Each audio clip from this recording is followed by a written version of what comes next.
Hello বন্ধুরা, চলে এসেছি আপনাদের জন্য একটা বড় খবর নিয়ে।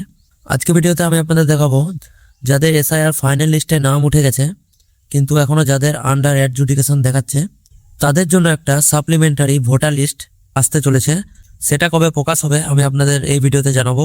কাদের কাদের এখনো আন্ডার অ্যাডজুডিকেশন আছে সেটা চেক করার জন্য আপনারা এখান থেকে এসআইআর ভোটার ইসিআই গিয়ে আপনারা ফাইনাল লিস্টটা এখান থেকে গিয়ে ডাউনলোড করে নিতে পারবেন। ডাউনলোড করার ভিডিও আমি অলরেডি বানিয়ে দিয়েছি, আপনারা গিয়ে ডাউনলোড করতে পারেন। আর এখানে কিন্তু আপনাদের এসআইআর সাপ্লিমেন্টারি লিস্ট এখানে আসবে।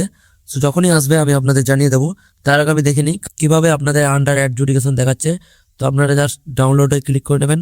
আমি যেহেতু ডাউনলোড করে নিয়েছি, ডাউনলোড করার পর এখানে ক্লিক করে নেবেন। যাদের যাদের এখনও আন্ডার অ্যাডজুডিকেশন দেখাচ্ছে, দেখতেই পাচ্ছেন এরকম আপনাদের আন্ডার অ্যাডজুডিকেশন দেখাচ্ছে। এটা কিন্তু আপনাদের আগামীকাল কিন্তু সোমবার এটা সলভ হবে, সাপ্লিমেন্টারি লিস্ট বার হবে। তো যখন এই সাপ্লিমেন্টারি লিস্ট বের হবে তখন কিন্তু আমি আপনাদের জানিয়ে দেবো কিভাবে সাপ্লিমেন্টারি লিস্ট ডাউনলোড করতে হয়। আপনারা জাস্ট কালকে ট্রাই করবেন সাপ্লিমেন্টারি লিস্ট কখন প্রকাশ হবে। চলুন আমরা দেখে নিই। এখানে দেখতে পাচ্ছেন সাপ্লিমেন্টারি ভোটার লিস্ট, সেটাতে আপনাদের ক্লিক করে দিতে হবে। এখানে দেখুন সাপ্লিমেন্টারি ভোটার লিস্ট বাতিল নাকি সুরক্ষিত, আপনার নাম বাতিল নাকি সুরক্ষিত কিভাবে চেক করবেন। সোমবার প্রকাশ পাচ্ছে ভোটারদের প্রথম সাপ্লিমেন্টারি তালিকা। এবারে এখান থেকে আপনাদের বলতে চাইছে যে আপনাদের যাদের আন্ডার অ্যাডজুডিকেশন আছে তাদেরই কিন্তু সাপ্লিমেন্টারি লিস্টটা বের হবে, মানে পুরো অল যাচাই করে ফুল ফাইনাল লিস্টটা বের হবে। তো চেক করার উপায় আপনারা এখান থেকে নিচে যাবেন।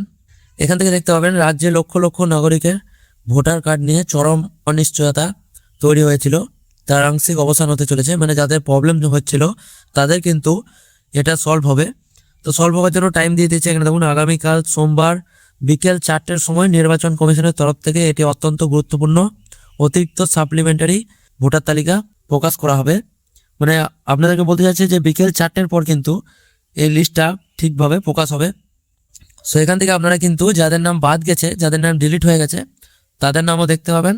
আর যাদের নাম আন্ডার অ্যাডজুডিকেশনে ছিল তাদের কিন্তু ঠিক হয়েছে কিনা সেটাও চেক করতে পারবেন। তারপর আপনারা নিচে চলে যাবেন। একটু নিচে যাওয়ার পর এখানে আপনাদের ভালোভাবে বুঝিয়ে দিচ্ছি। দেখুন কতজনের নাম কিন্তু এখানে আন্ডার অ্যাডজুডিকেশনে পড়ে আছে। এখানে দেখুন লেখা আছে এখনো পর্যন্ত 27,23,000 নামের যাচাই পর্ব শেষ হয়েছে। আর বাতিল হয়েছে দেখুন এখানে কিন্তু লেখা আছে বাতিল হওয়ার সম্ভাবনা আছে কতজনের। দেখুন প্রায় 10 লক্ষ নাম বাতিল হওয়ার সম্ভাবনা রয়েছে। মানে এখানে আপনাদের বলতে চাচ্ছে 27,23,000 নামের যাচাই হয়েছে আর 10 লক্ষ নামের বাতিল হওয়ার সম্ভাবনা রয়েছে। আর মোট 60 লক্ষ মানুষ কিন্তু এই প্রক্রিয়ায় কিন্তু আছে। টোটাল আপনাদের যে আন্ডার অ্যাডজুডিকেশন হয়ে আছে তাদের কিন্তু 60 লক্ষ অব্দি সংখ্যা হয়ে আছে। তারপর এখানে কিন্তু 27,23,000 নামের যাচাই হচ্ছে। তারপর এখানে কিন্তু যাদের নথিতে এখানে দেখুন লেখা আছে যাদের নথিতে কোনো ত্রুটি নেই, মানে কোনো প্রবলেম যদি না থাকে অ্যাপ্লিকেশনে, তাদের কিন্তু ফ্রেশ ভোটার হিসেবে গ্রাহ্য হবেন। এবং যাদের নাম তালিকা থেকে বাদ যাবে তাদের ডিলিটেড হিসেবে নিশ্চিত হবেন। মানে যাদের নাম বাদ চলে যাবে তাদের কিন্তু ডিলিট অপশন চলে আসবে। আমি আপনাদের দেখিয়ে দিচ্ছি না, এখানে কিন্তু ডিলিট আছে। এরকম আপনাদের যাদের নাম বাতিল হয়ে যাবে তাদের কিন্তু এখানে ডিলিট অপশন চলে আসবে। আর যাদের নাম অলরেডি ঠিক হয়ে যাবে তাদের কিন্তু কোনো রকম এখানে দেখতে পাচ্ছেন কোনো রকম আন্ডার অ্যাডজুডিকেশন কিছু থাকবে না, একদম ক্লিয়ার হবে এখানে দেখাবে। যাদের এরকম ক্লিয়ার থাকবে তাদের কিন্তু ফাইনাল ভোটার লিস্টে একদম নাম উঠে গেছে। সো এভাবেই কিন্তু আপনারা আন্ডার অ্যাডজুডিকেশন চেক করবেন আছে কিনা।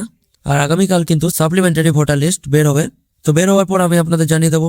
যারা যারা জানতে চাইবেন তারা আগে থেকে অবশ্যই চ্যানেলটিকে সাবস্ক্রাইব করে রাখুন, কারণ আমি অবশ্যই আপনাদের জন্য যদি সাপ্লিমেন্টারি ভোটার লিস্ট বের হয়ে যায় 4টের মধ্যে তো আমি আপনাদের 4টের মধ্যে জানিয়ে দেবো বা সন্ধ্যের মধ্যে। ভিডিও ভালো লাগলে অবশ্যই একটা লাইক করবেন। তো চলে আসবো আপনাদের জন্য পরের ভিডিওতে, ততক্ষণের জন্য ধন্যবাদ।